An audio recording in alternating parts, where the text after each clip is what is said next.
Halo semuanya, saya Anthony Matthew dari Teknik Industri Universitas Pelita Harapan. Pada video ini saya akan menjelaskan mengenai Human Resource Management. Jadi apa itu Human Resource Management? Jadi Human Resource Management adalah pengelolaan dan pemanfaatan sumber daya manusia yang dimiliki oleh perusahaan untuk meraih atau mencapai tujuan perusahaan. Adapun tujuannya untuk meningkatkan produktivitas pekerja. Berikut adalah Human Resource Management Process. Proses manajemen sumber daya manusia dapat dibagi menjadi 3 fase. Yang fase pertama adalah identify and select competent employees. Fase kedua yaitu provide employee with up-to-date skills and knowledge. Dan fase ketiga yaitu retain competent and high-performing employees. Pada fase pertama meliputi proses human resource planning, recruitment dan selection. Pada fase kedua meliputi proses orientasi dan training. Lalu pada fase ketiga meliputi proses performance management, compensation and benefits, dan career development. Proses pertama yaitu human resource planning, yaitu proses di mana manajer dapat memastikan mereka telah memiliki jumlah dan jenis orang yang tepat di tempat yang tepat dan pada waktu yang tepat, sehingga pekerja mampu mengerjakan tugas mereka secara efektif dan efisien. Dalam HR planning terdapat 2 tahap, yaitu current assessment dan meeting future HR needs. Yang pertama, current assessment atau penilaian saat ini memiliki 3 bagian penting, yaitu job analysis, job description, dan job specification. Job analysis yaitu sebuah penilaian yang mendefinisikan pekerjaan dan perilaku yang diperlukan untuk melakukan pekerjaan itu. Job analysis memerlukan melakukan wawancara, observasi langsung, dan mengumpulkan self-report. Lalu untuk job description yaitu pernyataan tertulis tentang apa yang dilakukan oleh pemegang pekerjaan, bagaimana hal itu dilakukan dan mengapa hal itu dilakukan. Lalu untuk job specification yaitu pernyataan tertulis tentang kualifikasi minimum yang harus dimiliki seseorang untuk melakukan pekerjaan tertentu dengan baik. Lalu yang kedua, meeting future HR needs. Kebutuhan SDM masa depan ditentukan oleh misi, tujuan, dan strategi organisasi. Lalu setelah menilai kemampuan saat ini dan kebutuhan masa depan, manajer dapat memperkirakan area di mana yang sekiranya terdapat kekurangan atau kelebihan staf. Kemudian dapat melanjutkan ke langkah berikutnya dalam proses human resource management. Proses selanjutnya yaitu rekrutmen dan rekrutmen. Rekrutmen adalah proses di mana penempatan, identifikasi, dan perekrutan pelamar yang lolos kualifikasi ke organisasi. Adapun sumber-sumber perekrutan ada di internet, rujukan karyawan, website perusahaan, perekrutan dari universitas, dan organisasi perekrutan profesional. Lalu untuk rekrutmen, yaitu proses mengurangi surplus karyawan dalam anggaran kerja suatu organisasi.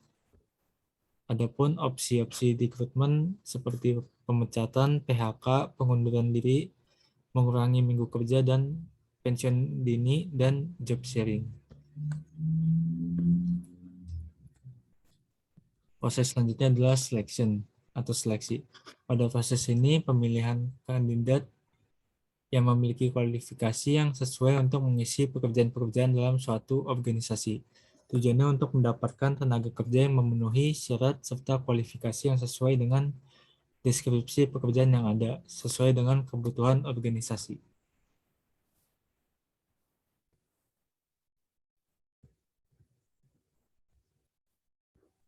Pada proses seleksi ada beberapa tipe tools yang digunakan untuk seleksi, seperti application form, written test, performance simulation test, lalu ada interview atau wawancara, lalu ada background investigation, dan physical examinations.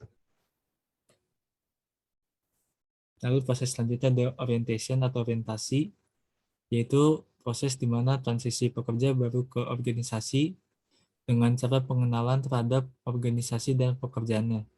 Orientasi dapat dibagi menjadi dua jenis, yaitu work unit orientation dan organization orientation. Untuk work unit orientation yaitu orientasi yang membiasakan karyawan baru dengan tujuan unit kerja, lalu mengklarifikasi bagaimana pekerjaannya berkontribusi pada tujuan unit, lalu memperkenalkan karyawan baru kepada rekan kerjanya. Lalu untuk organization orientation yaitu orientasi yang menginformasikan karyawan baru tentang tujuan, sejarah, filosofi, prosedur, dan aturan organisasi, dan juga tur ke seluruh fasilitas organisasi. Lalu proses selanjutnya ada training atau pelatihan. Pada proses ini, pekerja dapat mempunyai kemampuan tertentu untuk mencapai tujuan organisasi.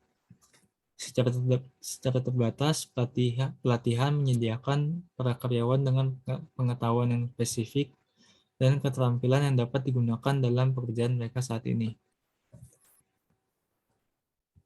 Untuk tipe-tipe training ada dua, yaitu general dan spesifik.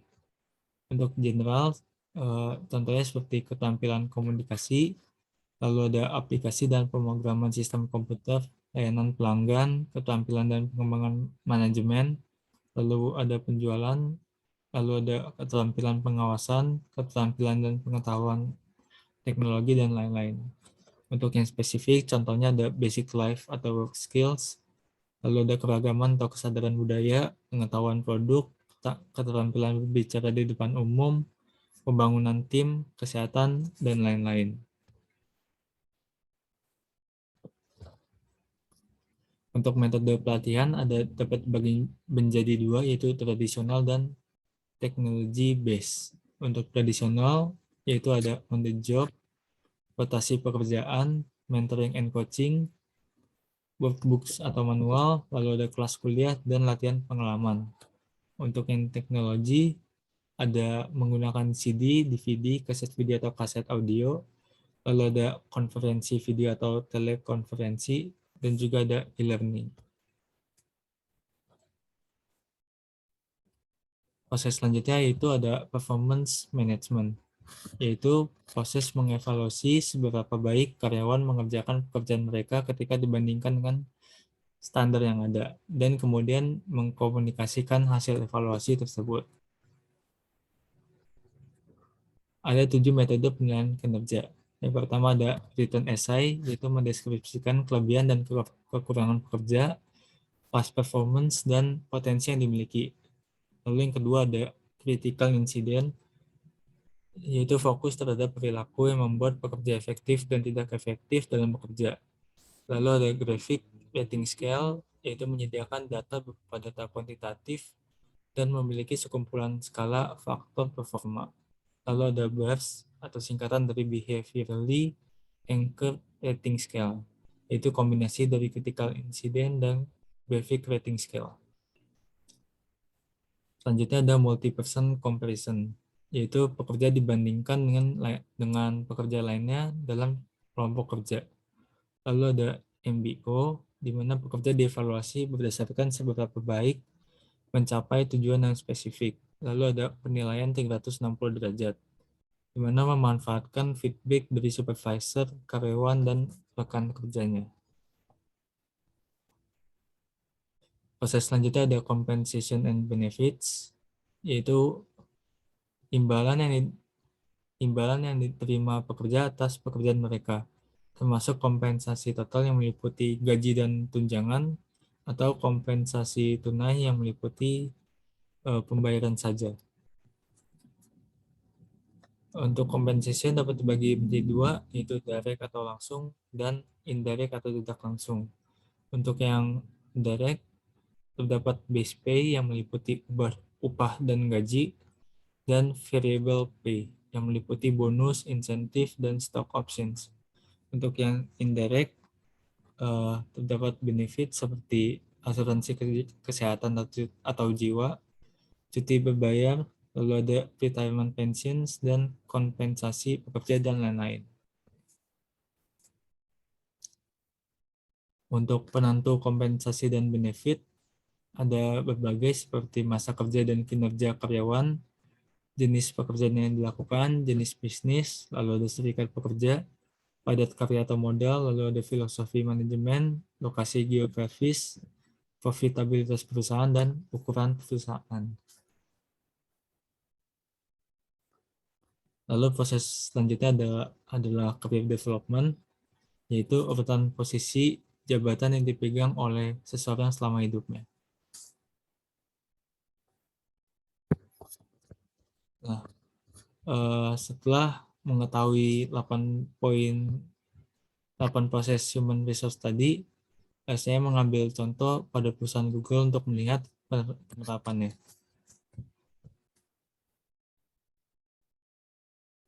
Yang pertama ada human resource planning.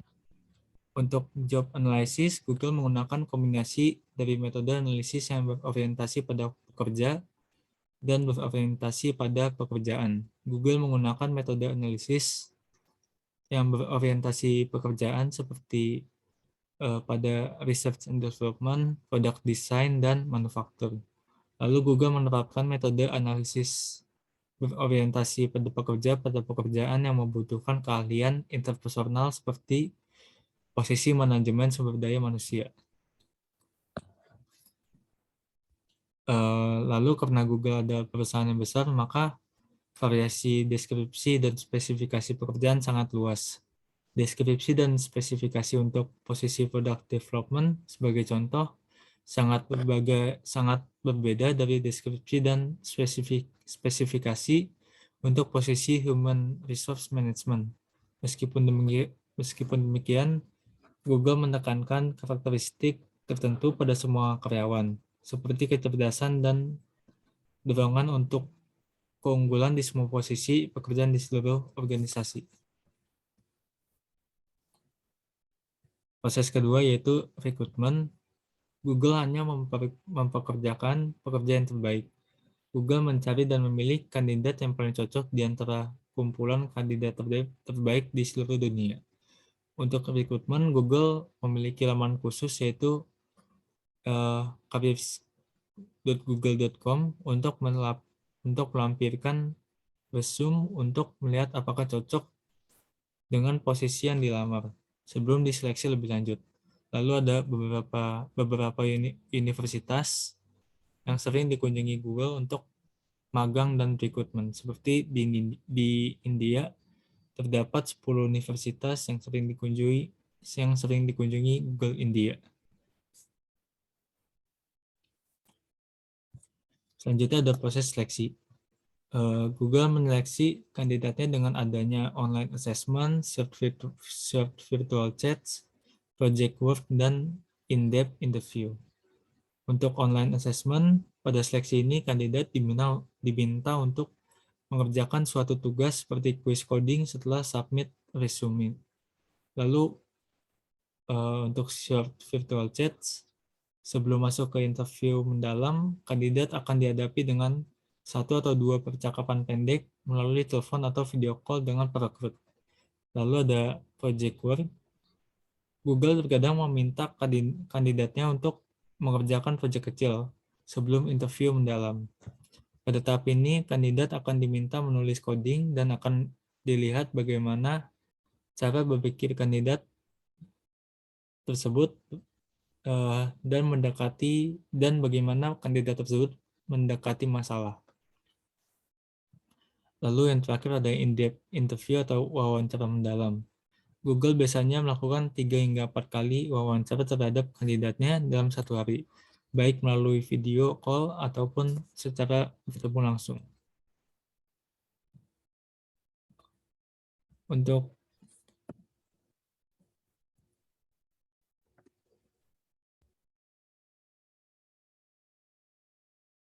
proses selanjutnya adalah orientasi. Google memiliki yang namanya just-in-time onboarding checklist, di mana sehari sebelum pekerja di mana sehari sebelum pekerja baru masuk untuk bekerja, manajer yang merekrutnya mengirim email dengan 5 tugas sederhana kepada manajer-manajer lainnya, yaitu yang pertama ada berdiskusi tentang peran dan bertanggung jawab, lalu menyocokkan karyawan baru tersebut dengan teman sebaya, lalu membantu karyawan baru tersebut membangun jaringan sosial, lalu menyiapkan onboarding check-in karyawan baru tersebut sebulan sekali untuk 6 bulan pertama, dan juga mendorong dialog terbuka.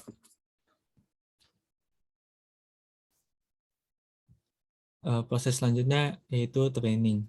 Di Google, 80% dari semua pelatihan dijalankan melalui jaringan karyawan ke karyawan yang disebut G2G atau Googler to Googler.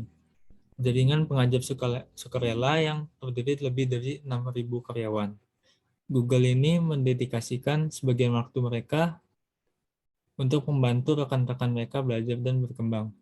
Relawan dikenal secara internal sebagai G2Gers dan dapat berpartisipasi dalam berbagai cara seperti mengajar kursus, memberikan bimbingan one-on-one, lalu merancang materi pembelajaran, dan mereka berasal dari setiap departemen Google.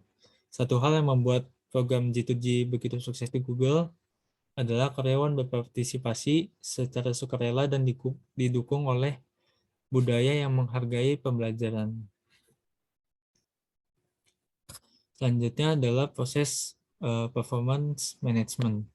Yang pertama ada performance review, di mana manajer melihat hasil yang dicapai atau apa yang dicapai karyawan dan bagaimana karyawan mencapai hasil ini. Yang kedua ada annual peer atau direct report survey, di mana karyawan diminta untuk meninjau satu sama lain dan memberi laporan mereka. Google menggunakan kriteria seperti kepatuhan terhadap nilai-nilai Google. Lalu yang kedua ada eksekusi, yaitu apakah pekerjaan yang luar biasa tanpa perlu banyak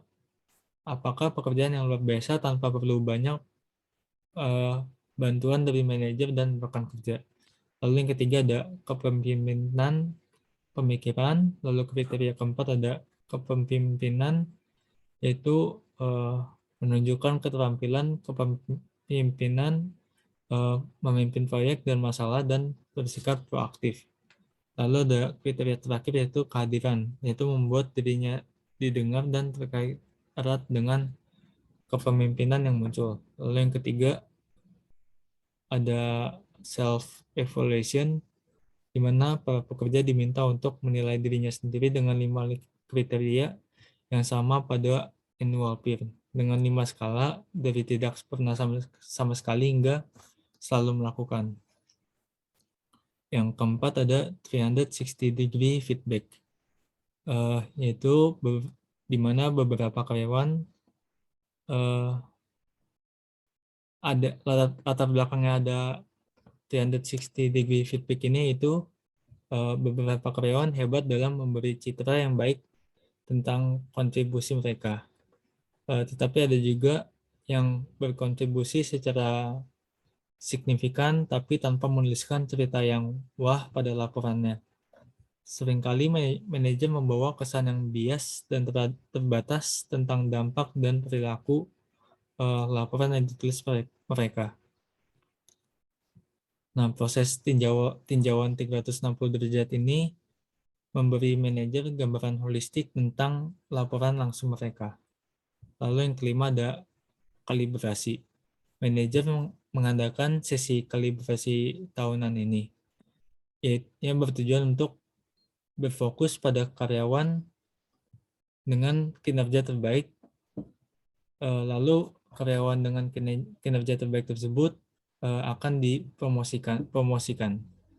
Kalibrasi membantu manajer menghindari bias, keterkinian, dan menilai karyawan berdasarkan 5 poin. Yaitu seperti skala perlu ditingkatkan, lalu konsisten memenuhi, lalu konsisten memenuhi harapan, lalu melebihi ekspektasi, lalu sangat melebihi ekspektasi, dan poin terakhir adalah hebat. Selanjutnya adalah proses kompensasi dan benefit. Ada banyak kompensasi dan benefit yang bisa didapatkan dari Google, seperti healthcare benefits, yaitu berupa asuransi kesehatan, bahkan tidak hanya untuk pekerjanya sendiri, tetapi juga untuk pasangannya. Yang kedua ada work-life balance, contohnya karyawan dapat menerima $12.000 dalam bentuk dukungan biaya sekolah per tahun, dan biaya pendidikan apapun seperti belajar bahasa atau coding. Lalu yang ketiga ada flexibility, di mana sebelum pandemi karyawan memiliki 2 hari dalam seminggu untuk work from home atau bekerja dari rumah, dan 4 minggu dalam setahun untuk bekerja di mana saja. Lalu yang terakhir ada fitness facilities. Google menawarkan fitness center yang ada di kantornya, atau jika kantornya ditempati tidak ada fitness center, maka Google akan membayar fitness membership karyawan tersebut. Dan sebenarnya masih banyak lagi kompensasi dan benefit yang bisa didapat dari Google. Proses yang terakhir yaitu career development. Terkait proses ini, Google memiliki career opportunities and requirement identification. Sehubungan dengan itu, manajemen SDM Google mengidentifikasi peluang dan persyaratan karir melalui kombinasi analisis pekerjaan dan pembinaan. Analisis pekerjaan memungkinkan manajer SDM untuk mengidentifikasi kemungkinan pilihan karir bagi karyawan individu. Google menggunakan pembinaan sebagai cara untuk memahami dinamika yang melibatkan karyawan dan kemungkinan pilihan karir dalam organisasi. Kombinasi ini membantu manajer SDM mengidentifikasi persyaratan untuk jalur karir dan bagaimana jalur ini memberikan peluang bagi karyawan Google. Lalu ada Employee Potential Assessment atau penilaian potensi karyawan. Manajemen sumber daya manusia Google menilai potensi karyawan melalui wawancara, penilaian, dan pelatihan. Penilaian ini memberikan evaluasi yang objektif tentang potensi karyawan. Wawancara dan pelatihan memungkinkan manajer SDM Google untuk menentukan potensi efektivitas karyawan untuk berbagai jenis pekerjaan. Penilaian menunjukkan bagaimana kinerja karyawan dalam pekerjaan mereka saat ini. Sedangkan wawancara dan pelatihan menunjukkan tingkat minat karyawan terhadap pekerjaan tertentu dan bagaimana mereka dapat memenuhi pekerjaan lain di Google. Nah, berikut adalah referensi yang saya gunakan. Sekian video kali ini. Terima kasih dan maaf bila ada kesalahan.